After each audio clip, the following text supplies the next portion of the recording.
Ainda dentro daquelas fases do crime, no processo de execução, nós podemos encontrar outros institutos, chamado desistência voluntária, arrependimento posterior e arrependimento eficaz. A desistência voluntária está lá no artigo 15 do Código Penal, e ele diz o seguinte: o agente que, voluntariamente, desiste de prosseguir a execução ou impede que o resultado se produza, só responde pelos atos já praticados. O que é a desistência voluntária? A desistência voluntária acontece quando o sujeito ele inicia o ato executório e no meio do ato executório ele desiste de praticar o restante. Lembre-se que tentativa é quando uma circunstância alheia da vontade da gente impede o resultado. Na desistência voluntária não tem nada alheio à vontade da gente. Ele decide desistir. Então ele desiste porque ele está no meio do ato executório e aí ele, ao invés de terminar, ao invés de fazer todo o ato executório, ele voluntariamente desiste. Então o sujeito cessa o seu comportamento delituoso. Assim ocorre antes que o agente esgote todo o processo executório. Ele não faz todo, não dá tempo, ele desiste na metade.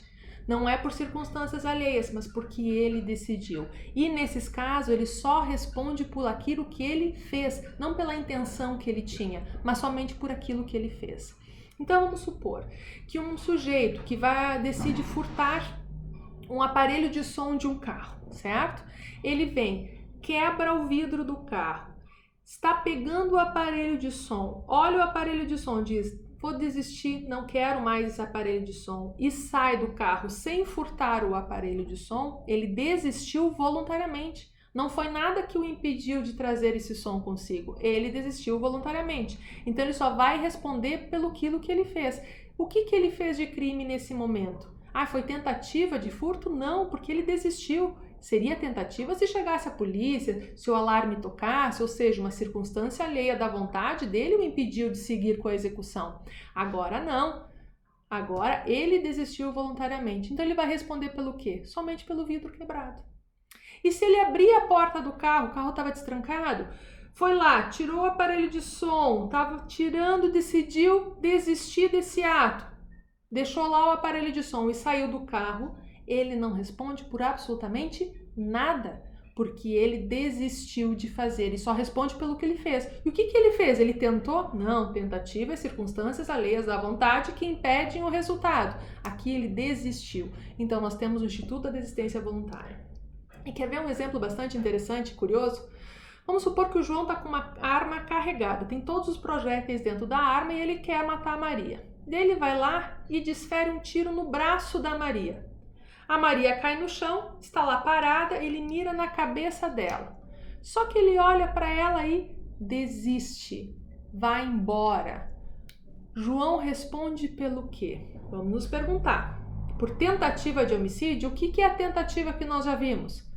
Não consumar por circunstâncias alheias à vontade do agente.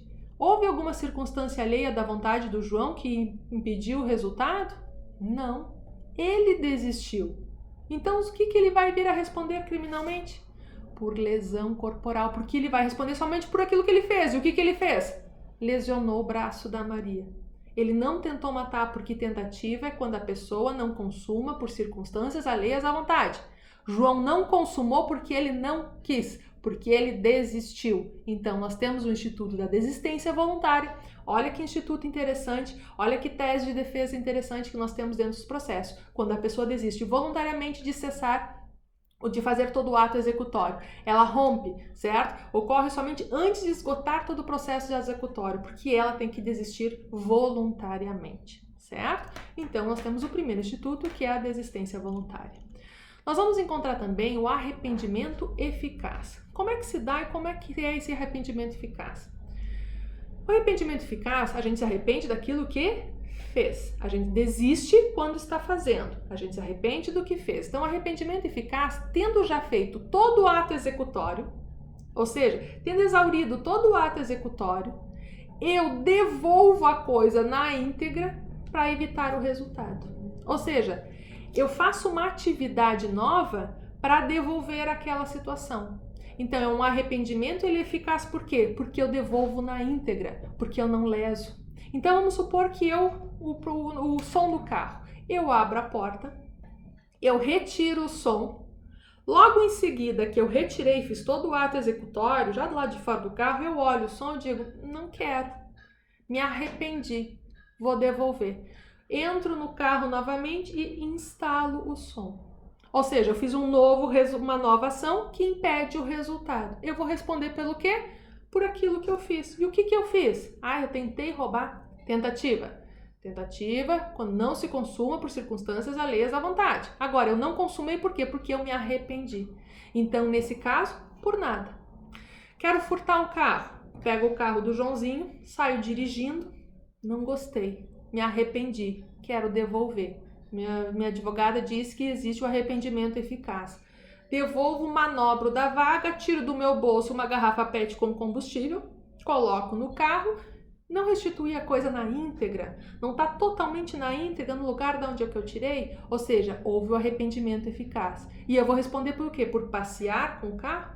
Não, certo? Ou seja, não é tentativa é circunstâncias alheias à vontade, aqui não consumou porque eu me arrependi e foi eficaz. É uma nova ação que impede o resultado, exclui a tipicidade, ou seja, não é fato típico. Pegar um carro para passear não é fato típico, certo? Se eu restituir na íntegra. Vamos lá.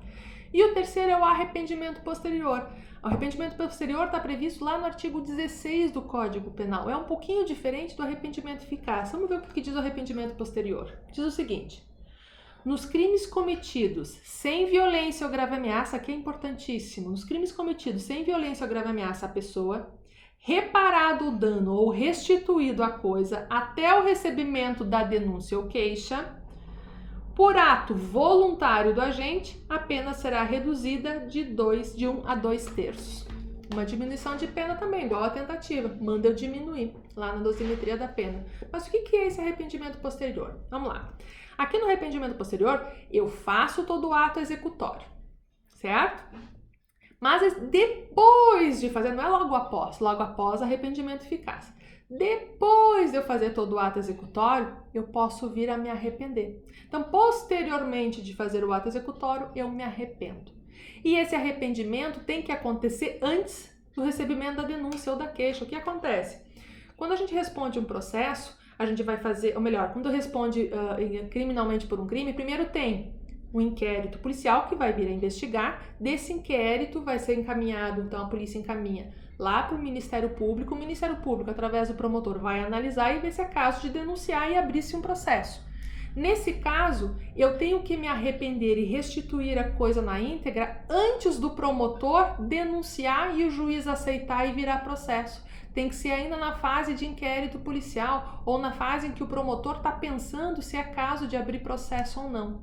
Então, arrependimento posterior é quando você comete a conduta e depois, não é em seguida, é depois, mas antes do recebimento da denúncia ou da queixa, você restitui a coisa na íntegra, certo?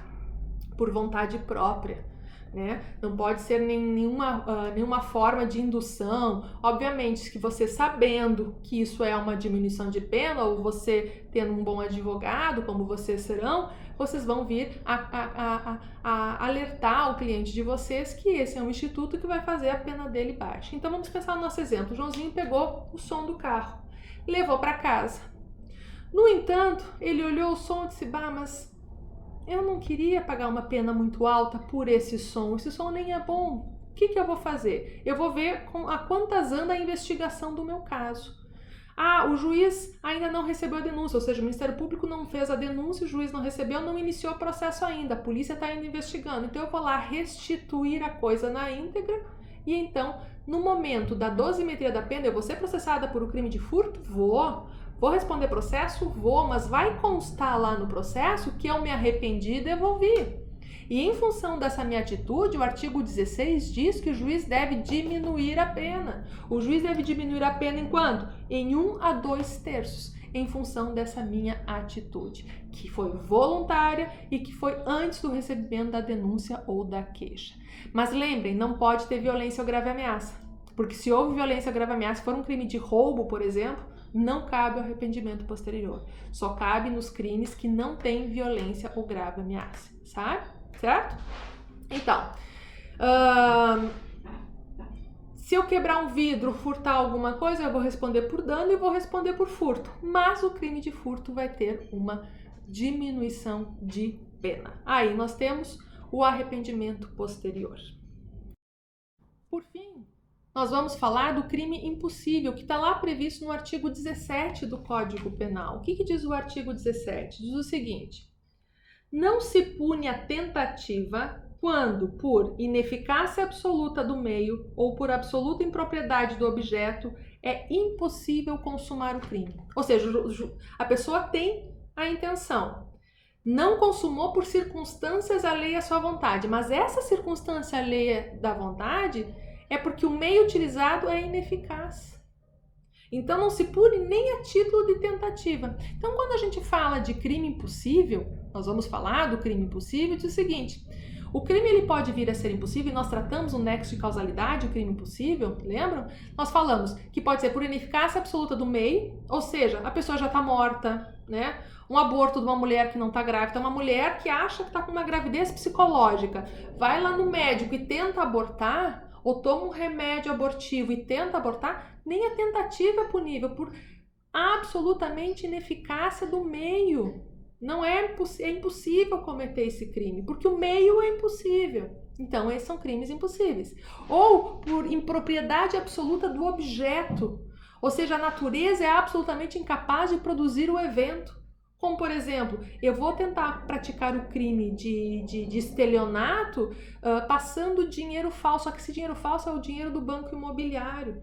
Ou seja, o objeto, que é o dinheiro do banco imobiliário, é absolutamente incapaz. Hoje até índio sabe o que é dinheiro. Ou seja, a natureza do objeto é incapaz de produzir o evento, é incapaz de produzir um dano. Ou, por exemplo, vou pegar uma arma, aquelas de água, de brincar em piscina, toda colorida, e vou tentar praticar um assalto. Ou seja, é absolutamente eficaz, ou melhor, ineficaz, é uma impropriedade absoluta total do objeto que eu estou utilizando para praticar o crime. Isso é crime impossível, não tem como eu praticar esse crime. Então nós temos diante de crimes impossíveis, conforme o artigo 17, que não se pune sequer a tentativa, certo? Porque ele não gera nenhum tipo de perigo, né, ao bem jurídico que é tutelado. Então nós temos aí, estamos diante de um crime chamado crime impossível.